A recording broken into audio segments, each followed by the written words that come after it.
నమస్తే, this is Sourya. Britain లో అత్యంత ఘోరాలు జరుగుతూ ఉన్నాయి. చిన్నారుల మీద గ్రూమింగ్ పేరుతోనే వందలాది మంది మీద అత్యాచారాలు జరుగుతూ ఉన్నాయి, అది కూడా కొన్ని వందల సార్లు. సో దీనిలోని పాకిస్తాన్ హస్తం కూడా ఉంది అనే మాట వినిపిస్తుంది. మరి పాకిస్తానీలే మేజర్ గా ఉండి ఇది చేయిస్తూ ఉన్నారా, మరి బ్రిటన్ ఎందుకు దీన్ని యాక్సెప్ట్ చేస్తుంది? సో ఒక్కసారి దీని గురించి అయితే మాట్లాడదాము. ఈ ఉదంతం బయటపడిన తర్వాత ఒక భయానికి గురయ్యారు ప్రతి ఒక్కరు కూడా. సో పరిస్థితులు ఎట్లా ఉన్నాయనేది మాట్లాడదాం. మనతో పాటు సీనియర్ జర్నలిస్ట్ సాము బాలాజీ గారు ఉన్నారు. సార్ నమస్తే సార్. సార్ అది చిన్నారులు అని అన్నారు, గ్రూమింగ్ చిన్నారులు అని. సో అది అంటే ఎట్లా జరుగుతుంది సార్, ఇంత పెద్ద దారుణం, పెద్ద స్కామ్?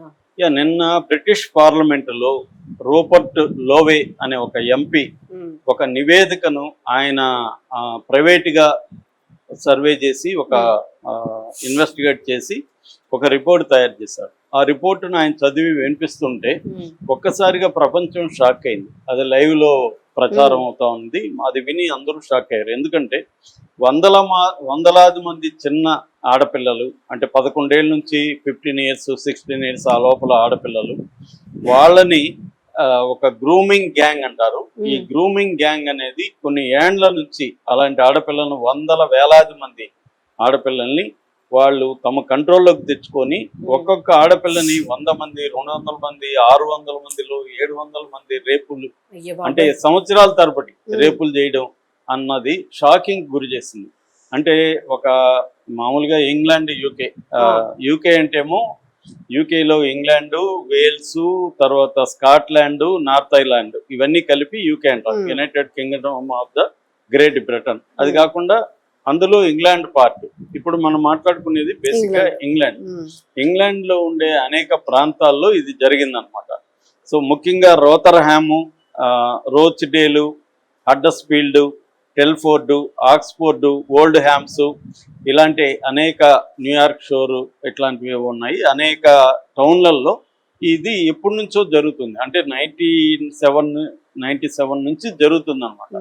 సో ఇప్పుడున్న దాని ఏమంటారు, లేబర్ పార్టీ వాళ్ళు దీని మీద కెయిర్ స్టార్మర్, ఆయన ప్రధానమంత్రి బ్రిటన్ కి. సో వాళ్ళు సీరియస్ గా తీసుకొని దీని మీద కొన్ని కమిషన్లు వేశారనమాట. అందులో ఒకటి బ్యారనస్ లూయి క్యాసీ కమిషన్ 2025లో వేశారు. నేషనల్ ఆడిట్ కమిషన్ అంటారు.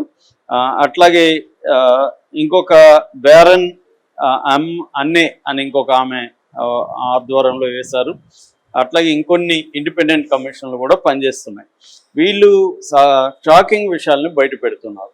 అంటే ఇందులో కొన్ని విక్టిమ్స్ వాంగ్మూలాలు కూడా ఉన్నాయి. ఒక విక్టిము, ఒక అమ్మాయి, 12 ఏళ్ళ అమ్మాయి, ఆ అమ్మాయిని అత్యాచారం చేసి జాక్ డేనియల్స్ బాటిల్తో, వైన్ బాటిల్, విస్కీ బాటిల్తో అమ్మాయిని దాడి చేశారు. ఆ బాటిల్ ముక్కలు అమ్మాయి బాడీ అంతా బాడీలోకి వెళ్ళిపోయి ఇరుక్కున్నాయన్నమాట. ఆ అమ్మాయి అవన్నీ కూడా బయట పెట్టింది.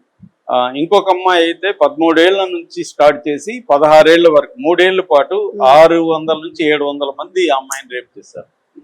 అంతమంది డైలీ వచ్చి రేప్ చేయడం.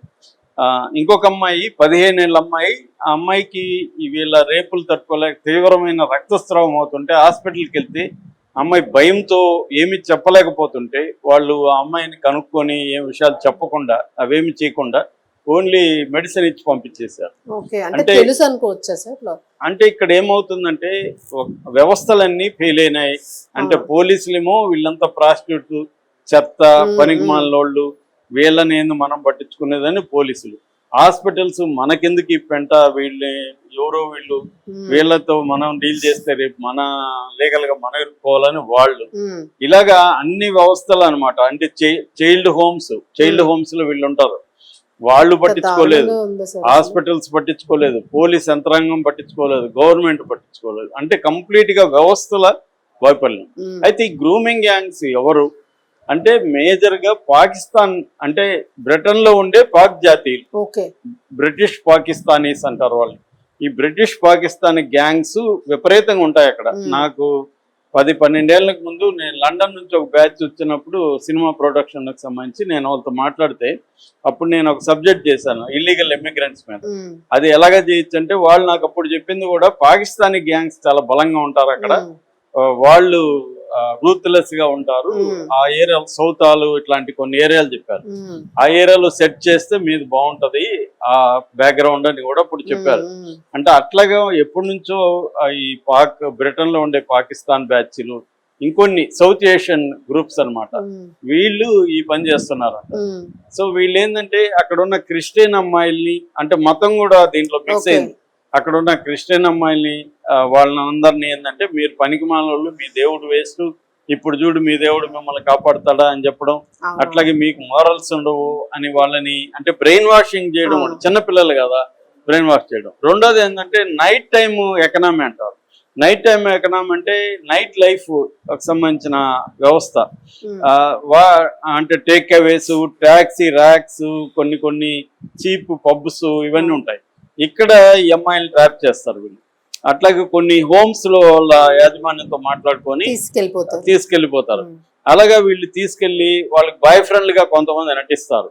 నటించి వాళ్ళకి గిఫ్ట్లు ఇవ్వడం, వాళ్ళకి మందు లిక్కర్ ఆల్రెడీ అలవాట్లు ఉంటాయి, ఉమ్, వాటిని అలవాటు చేయడం, ఆ తర్వాత డ్రగ్స్ అలవాటు చేయడం, ఒక మత్తులేకి పెట్టడం. మనకి టేకన్ సినిమా చూస్తే అర్థమవుతుంది, డ్రగ్స్ ఇచ్చేస్తారు ఫస్ట్, ఎందుకంటే వాళ్ళు గొడవ చేయకుండా వాళ్ళు మత్తులో ఉండిపోతారు కాబట్టి అలాగా అలవాటు చేస్తారు అనమాట. ఎక్కువగా ఈ అమ్మాయిల సెలక్షన్ వచ్చి బ్రోకన్ ఫ్యామిలీస్ పట్టించుకోరు, పూర్ ఫ్యామిలీస్, కొన్ని హోమ్స్ లో ఉండి ఈ అమ్మాయిలు, అట్లాగే అవును. మెంటలీ మెచ్యూరిటీ లేకుండా ఉంటారు కదా, లెర్నింగ్ స్లో లెర్నర్స్ ప్రాబ్లమ్స్ ఉంటాయి కదా, అలాంటి వాళ్ళని సెలెక్ట్ చేసుకొని వీళ్ళు వాళ్ళని గ్రూమ్ అందుకని గ్రూమింగ్ గ్యాంగ్స్. గ్రూమ్ అంటే వాళ్ళని మెల్లగా అర్లీగా తీసుకొని వీళ్ళ ఫోల్డ్లోకి తీసుకొని వాళ్ళని బ్రెయిన్ వాష్ చేసి తయారు చేసుకుంటూ రావడం. అట్లా చాలా మందిని పాకిస్తాన్కి ట్రాఫికింగ్ కూడా జరుగుతుంది, హ్యూమన్ ట్రాఫికింగ్ పెద్ద ఎత్తున పాకిస్తాన్కి వెళ్తుంది. సో ఇదంతా ఇప్పుడు నిన్న పార్లమెంట్ లో ఆయన చదువుతుంటే షాక్ అయ్యారు. అంటే ఇది $multi-billion వ్యాపారం జరుగుతుంది.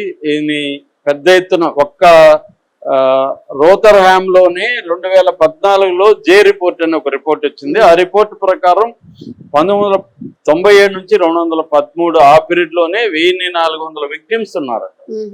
అట్లాగే టెల్ఫోర్ట్ అనే ఒక ఏరియాలో 1000 మందికి పైన ఇట్లా విక్టిమ్స్ బయటకు వచ్చారు. అంటే మనకి ఎఫ్స్టీన్ ఫైల్స్ లో ఎలాగైతే వేల మంది వస్తున్నారో అలాగా ఈ లండన్ లో ఈ స్కామ్ ఇప్పుడు బయటకు వచ్చింది. దీని పేరు పాక్ గ్రూమింగ్ గ్యాంగ్ స్కామ్ గా చెప్తున్నారు. ఇది ఇప్పుడు దీని మీద చర్యలు తీసుకోవాలని పెద్ద ఎత్తున డిమాండ్స్ వస్తున్నాయి అన్నమాట వాళ్ళ పార్టీ నుంచి కూడా.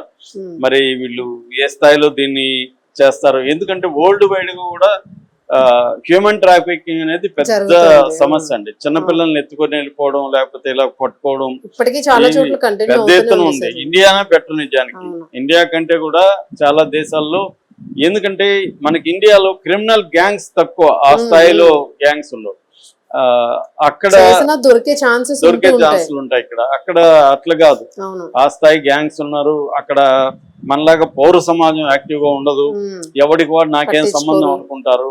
అందువల్ల అక్కడ ఈ గ్యాంగ్స్ ఇంటర్నేషనల్ గా లింక్స్ ఉంటాయి వీళ్ళకి, దేశాల మధ్య ఇది ఉంటుంది. పైగా ఇది పెద్ద ట్రేడ్, $1 బిలియన్ డబ్బులు వస్తాయి అన్నమాట. సో అందుకని, ఎందుకంటే చాలా మందికి యంగ్ అమ్మాయిలు ఇష్టపడతారు. దాని తర్వాత వారిని పోర్ను ఇవి కూడా ఉంటది. డార్క్ హబ్ ఉంటది. డార్క్ హబ్ లో వేలం పాటలు జరుగుతుంటాయి. అందువల్ల ఇది పెద్ద $multi-billion స్కామ్ కాబట్టి ఇది ఎప్పటి నుంచో జరుగుతుంది. ఆశ్చర్యం చూడండి, 97 నుంచి జరుగుతుంటే